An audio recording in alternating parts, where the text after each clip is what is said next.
O Vasco foi o clube que mais te fez sofrer como torcedor?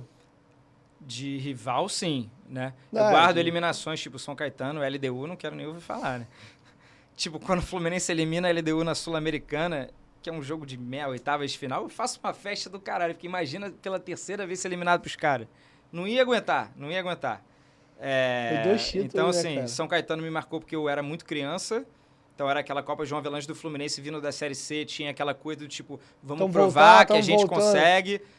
Pô, fez a terceira melhor campanha, aí um cara faz um gol do meio de campo de falta com o frango do goleiro. Não tem como. Aí o São Caetano também eu já odeio, de graça. Aí depois vem a LDU com 2 anos seguidos em finais. Não tem como, cara. Porra, da altitude lá não existe. Eles são culpados pelo Virgem das Américas. Foram as 2 situações que o Fluminense chegou mais longe. Poder ter ganhado 2 títulos. Ou um, pelo menos. Não, eu vivi pra caraca aquelas 2 campanhas. Eu também, porque minha avó era tricolor e morava comigo. Eu via com ela os jogos do Fluminense e ela via comigo os jogos do Vasco. Eu te canto o time da Libertadores de cabeça. Fernando Henrique, Sim. Gabriel, Thiago Silva, Luiz Alberto. À esquerda era o Júlio César? Júnior César.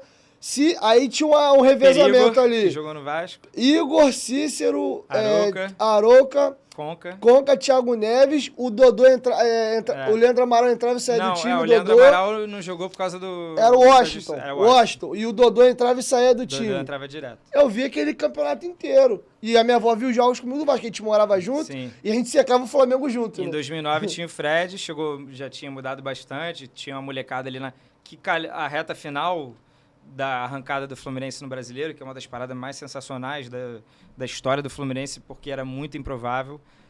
A galera pode zoar, foi só para escapar do rebaixamento. Se caiu, não ganhava 2 brasileiros logo depois. Não, aquilo ali marcou a história do futebol brasileiro. E o Fluminense estava jogando pra caceta, todos os jogos, estava 120 por hora. Foi com o Cuca. Então, aquela Sul-Americana também lamento muito, porque foi muito no detalhe também. O Fred perdeu a cabeça ali, foi expulso. O Fluminense estava pressionando pra caceta, eu odeio o juiz também, o Amarija. E o time da Sul-Americana não era bom assim de nome, mas o Fluminense estava jogando pra caceta todo o jogo. Então, marcaram muitas essas 2. Mas sim, de rival local, respondendo a sua pergunta, disparado o Vasco. Tipo assim, em fases boas do Fluminense ou fases muito melhores que o Vasco, o Fluminense não conseguia supremacia. Eu não me lembro do Fluminense golear o Vasco.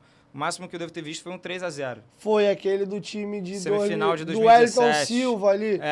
E agora que o Fluminense tá uns 5, 6 jogos sem perder pro Vasco. Mas, que é bizarro pra tua geração. Não joga. Não, e quando joga, ganha. Mas assim... Não, mas aí são jogos de merda. Mas, por exemplo, eu vivo uma situação estranha com meu pai. O meu pai é da geração da década de 80 e depois 90. O meu pai é um torcedor do Vasco traumatizado com o Fluminense da década de 80. É muito esquisito aí meu pai dialogar... Mas isso virou muito nos anos 90. Com o Eurico, né? Eu e o meu pai, é estranho a gente discutir Fluminense, porque ele é de uma geração que só apanhava do Fluminense. Sim. E eu sou de uma geração que só ganha do Fluminense tirando ciclo, mas é ciclo mesmo. É estranho, porque assim, eu peguei períodos do Fluminense passar 4 anos sem ganhar um jogo do Vasco. 4 anos. Pode ter sido. E o Fluminense com período de Unimed, com times bem melhores. Não, e quando ganhava tipo assim 2-1 super sofrido...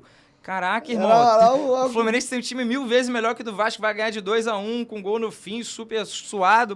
Tem jogos emblemáticos, a estreia do Ronaldinho, gol do John Clay lá na Casa do Inferno, na estreia do Ronaldinho. Teve aquele gol do Fabrício do 3-2 na semifinal, sem ângulo, no último lance ele dá uma porrada. Um jogo que me marcou bastante foi o de 2011, que eu tava lá no Engenhão, o gol do Bernardo no fim. Do Bernardo, a gente... O Fred faz o gol um pouquinho antes, aí o Corinthians estava ganhando o título, aí o Vasco, um dos dois tinha que ganhar para levar para a última rodada, aí o Vasco acaba fazendo o gol. O Bernardo sai chorando. Que o Eric Faria até comemora. Essa resenha é boa. Então tu vai contar ela. Tem, cara, viradas bizarras, tipo, o Fluminense, aquele 3-2 em São Januário, que o Nenê entra no segundo tempo e faz o gol.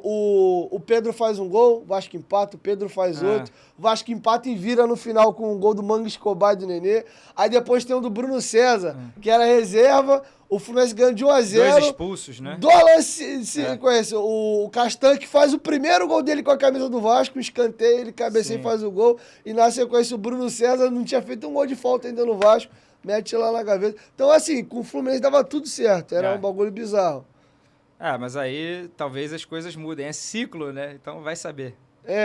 Mas por isso que quando vez que eu falo com um tricolor, ele fala, pô, mano, o clube que eu odeio é o Vasco. Com o Flamengo, vocês já têm outra relação. Sobre o Vasco, assim, lembro de poucas. Na maior parte dos casos, são derrotas mesmo com o time do Fluminense melhor. O cenário é esse.